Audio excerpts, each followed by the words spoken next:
In this edition of the Red and Blue Political Roundup, President Trump is urging the people in the path of Hurricane Florence to get out as the storm is narrowing its sights on the Carolinas and parts of Virginia. The president has already signed emergency declarations for Virginia, South Carolina, and North Carolina. Mr. Trump said the storm could be one of the worst to hit the area in decades and said the federal government is ready to respond. The safety of American people is my absolute highest priority. We are sparing no expense. We are totally prepared. We're ready. We're as ready as anybody's ever been. We'll have much more on Florence's path in just a few minutes. But for more on the president's comments, I want to bring in Niall Stanage. He is a White House columnist for The Hill. Niall, thank you for being with us. You know, hurricanes have become political issues before, and big ones. What kind of pressure is the president facing ahead of this storm? Clearly, the pressure is to show that he is sufficiently prepared, to show that he is directing federal agencies to provide assistance where required, and to try to make sure that the safety of the people in these areas that are in the hurricane's line is paramount. Now, as you say, these hurricanes have been a big political issue before. Everyone thinks of Hurricane Katrina and President Bush and the way that that really hurt his standing, I think, with the American people so gravely. So that's one of the challenges for President Trump, to avoid that kind of outcome. And so then you think that his response to this storm may even impact the midterm elections? It could do. I mean, we can certainly talk about the potential of that if the preparation were regarded as insufficient, or if President Trump made some rather maladroit comments about people who could be suffering as a result of this hurricane, then sure, it could feed into the midterms.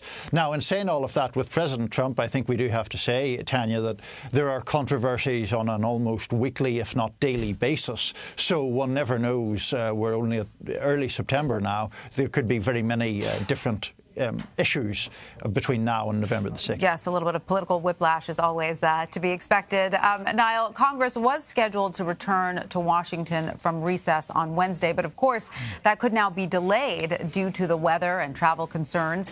September 30th, however, is still the deadline for Congress to pass another government spending bill. What contingencies are in place if Congress can't get a plan passed by the end of the month? There aren't many contingencies, is the short answer. I do think, though, that there is quite a strong political imperative on Congress to pass something. The timescale is certainly going to be pretty tight. Essentially, the House is due to be out next week, which would leave all of this business to be done in the final week of the month. But I think the important point here, Tanya, is that lawmakers have no incentive to shut down the government so close to midterm elections, for once the political incentives are all lined up in the direction of action and the direction of avoiding a shutdown. Right, for once. Well said. Former White House Staff Secretary Rob Porter and former Chief Economic Advisor Gary Cohn are pushing back now on claims made in Bob Woodward's new book, Fear, that everyone in Washington is talking about. What does the White House say about their rebukes? The White House is happy about their rebukes. They are really leaning on those accounts to try to make the broader case against Bob Woodward. It is important to note, though, that both of those men, though they have pushed back at Woodward, haven't really specified what he got wrong. They are rather general statements suggesting that the overall portrayal of the Trump White House isn't accurate. But when you get down to the nitty-gritty, there's not a whole lot there to say this anecdote or this quote is false.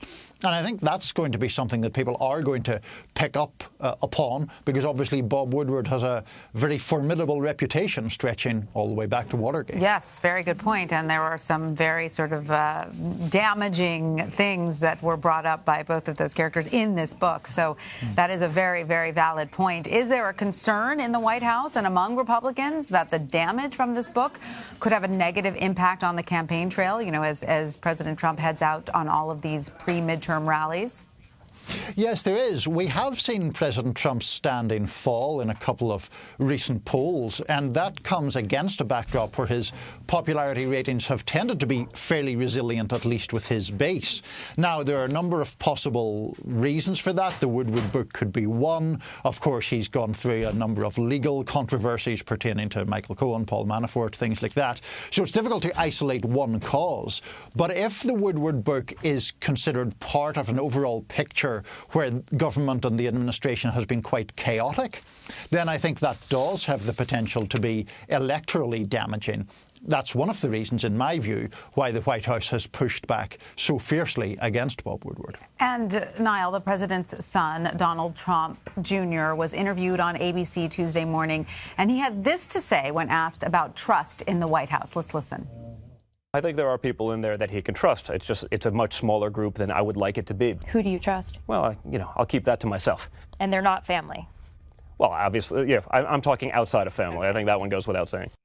So, Niall, is there a concern among Republicans that the president's growing lack of trust, a sort of shrinking group of trusted advisors, will get in the way of accomplishing some of the administration's legislative goals? Yes, for sure. There are a number of questions raised by this whole picture here. One is, why can the president not exert authority over his own administration in a more convincing manner? We've seen the failures there, not just in the Woodward book, but in this instantly infamous New York Times op-ed penned by an anonymous member of his administration. So I think that is a problem. And the idea that there are people, even within the Trump administration, who seem to frankly regard the president as some kind of dangerous buffoon whose instructions need to be avoided or worked around, I think, sure, that perception is damaging and has the potential to cause political injury to the president and to his party in the midterms. Niall Stanage, thank you so much for your time and for joining us today. Thanks, Tanya.